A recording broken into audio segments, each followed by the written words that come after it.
the most pride-crushing thing ever, because it's like, listen, dude, you're not Christian enough to be on this trip. But it was because I was a bad leader. And when I say students, this is all people after high school. So let's not get weird about this. Oh, I see.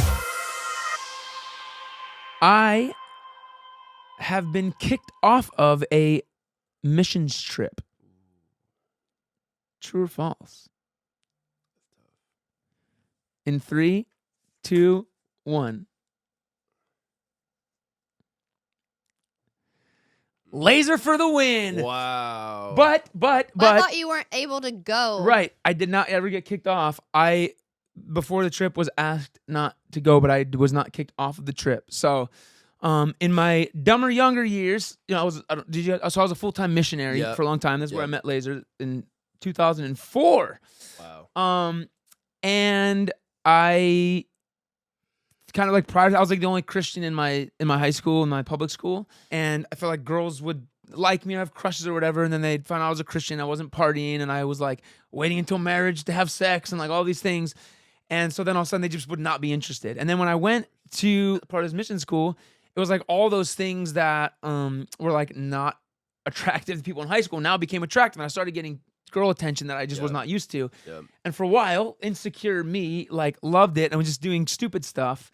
And it got to a point where when I was a student, it was like, whatever, this guy is the idiot. And then when I joined staff, there was like a time in my life where I was just super insecure and looking to girls for validation and all of these things. And I just got myself into some trouble. And there was a few girls that I had been maybe not making the best decisions with on an outreach, and we were about to leave. I was supposed to help lead the outreach, and they asked me not to go, which was like the most pride-crushing thing ever, because it's like, listen, dude, you're not Christian enough to be on this trip. But it was because I was a bad leader. I was supposed to be helping lead, and I was a bad leader responding to this attention in a way that I shouldn't have. But I'm different now, which is great. But still to this day, I don't think guys are allowed in the girls' dorm loft. loft? Oh my gosh. They make out with girls in the loft. So you started that.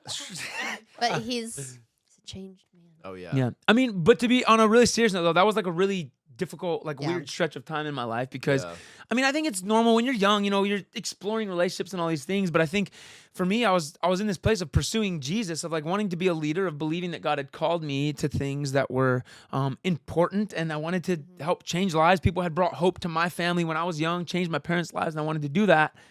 And it was like devastating to feel like I was not seen as being mature enough or able to do this. I was bringing like damage to this team, to these students. But at the same time, it was one of the best things ever. Actually, it was Keith Van Dyke, is one of my mentors. Love this guy. He was one of the first people to just literally grab me one day because I was very depressed, very discouraged. And he's like, dude, I don't know whoever told you couldn't do this, but you can do this. I believe in you. You just have to make the choice every day to walk out these disciplines and to have accountability. And I think that was the first big thing, because I'd never really had accountability before that. Keith was one of those guys who literally every day was checking in on me. And I can say he's changed my life. And it wasn't because he was just preaching at me. It wasn't because Keith was some dude who was just every day telling me like, you can't do this. You need to do this. Keith was the one who told me I couldn't go on the trip. He was like, dude, you're done. You can't work with schools for a while. But he was like, but I'm going to walk with you through this. He's like, I love you and I believe in you. But until you get to that place, we can't call you a leader over these students. Wow. And when I say students, this is all people after high school. So let's not get weird about this.